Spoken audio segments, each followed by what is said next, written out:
নমস্কার বন্ধুরা, আজকের এই ভিডিওর মাধ্যমে আপনারা জানতে চলেছেন বাড়িতে বসেই কিভাবে রেশন কার্ডের আবেদন করবেন এবং কোনো সরকারি অফিসে ছুটতে হবে না সরকারি অফিসে। বাড়িতে বসেই অনলাইনে এভাবে করুন রেশন কার্ডের আবেদন। শুধুমাত্র ভর্তুকি মূল্যে চাল, গম বা বিভিন্ন খাদ্য সামগ্রী পাওয়ার জন্য নয়, রেশন কার্ড কাজে লাগে বিভিন্ন সরকারি কাজে গুরুত্বপূর্ণ নথি হিসেবে। তাই নতুন রেশন কার্ডের প্রয়োজন পড়ে অনেকেরই। আগে রেশন কার্ড বানাতে গেলে সরকারি অফিসে যেতে হতো, দীর্ঘক্ষণ লম্বা লাইনে দাঁড়িয়ে সময় নষ্ট হতো। তবে বর্তমানে অনলাইনেও রেশন কার্ডের জন্য আবেদন করা যায়, ফলে বাড়ি বসেই বানিয়ে নিতে পারবেন নতুন রেশন কার্ড। কিভাবে অনলাইনে আবেদন করা যায় নতুন রেশন কার্ডের জন্য? আবেদন করার জন্য প্রথমেই রাজ্যের খাদ্য ও সরবরাহ দপ্তরের অফিসিয়াল ওয়েবসাইটে যেতে হবে। সেখানে গিয়ে মোবাইল নম্বর এবং প্রয়োজনীয় তথ্য দিয়ে রেজিস্ট্রেশন করতে হবে। নিজস্ব অ্যাকাউন্ট তৈরি হলে সেখান থেকে রেশন কার্ডের আবেদনপত্রের অপশানটি বেছে নিতে হবে।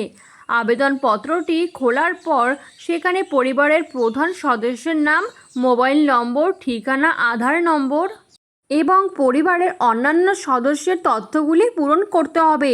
সঠিক তথ্য দেওয়া অত্যন্ত জরুরি, কারণ একটা ভুল তথ্য আবেদন বাতিল করতে পারে বা অনুমোদন পেতে অনেক দেরি হতে পারে।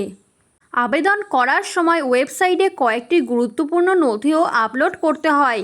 এর মধ্যে সাধারণত থাকে পাসপোর্ট সাইজ ছবি, আধার কার্ড, বাসস্থানের প্রমাণপত্র ও আয়ের নথি। তবে বিভিন্ন রাজ্যে এই নথির তালিকায় সামান্য ভিন্নতা দেখা যায়।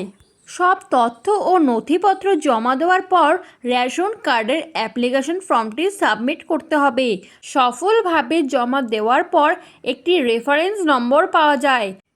পরবর্তীকালে এই নম্বরটি দিয়ে আবেদন কোন পর্যায়ে রয়েছে তা জানা যায়। আবেদন জমা করার পর সংশ্লিষ্ট দপ্তরের নথিপত্র খতিয়ে দেখা হয়। সব কিছু ঠিক থাকলে অনুমোদনের পর রেশন কার্ড ইস্যু করা হয়। এখন অনেক রাজ্য ডিজিটাল রেশন কার্ড সরাসরি ডাউনলোড করার সুবিধা রয়েছে, ফলে বাড়িতে কার্ড আসা অবধি অপেক্ষা করার প্রয়োজন পড়ে না।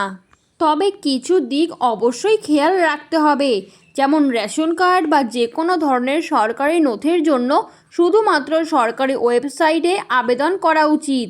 ভুয়ো সাইটে নথি আপলোড করলে সমস্যা হতে পারে। প্রয়োজনীয় নথিপত্রগুলি আগে থেকে প্রস্তুত করে রাখলে আবেদনে সুবিধা হয়। বর্তমানে অনলাইন ব্যবস্থা চালু হওয়ার ফলে রেশন কার্ডের জন্য আবেদন করা আগের থেকে অনেক সহজ হয়ে গেছে। তাই বাড়িতে বসে কয়েকটা সহজ ধাপ অনুসরণ করেই হাতে পেয়ে যেতে পারেন রেশন কার্ড। এর জন্য দৌড়ঝাঁপের আর কোনো প্রয়োজন নেই। এরকম আরও নিউজেস্ট আপডেট পেতে চ্যানেলটি সাবস্ক্রাইব করে বেল বাটনটি প্রেস করে চ্যানেলটির সাথে যুক্ত থাকুন।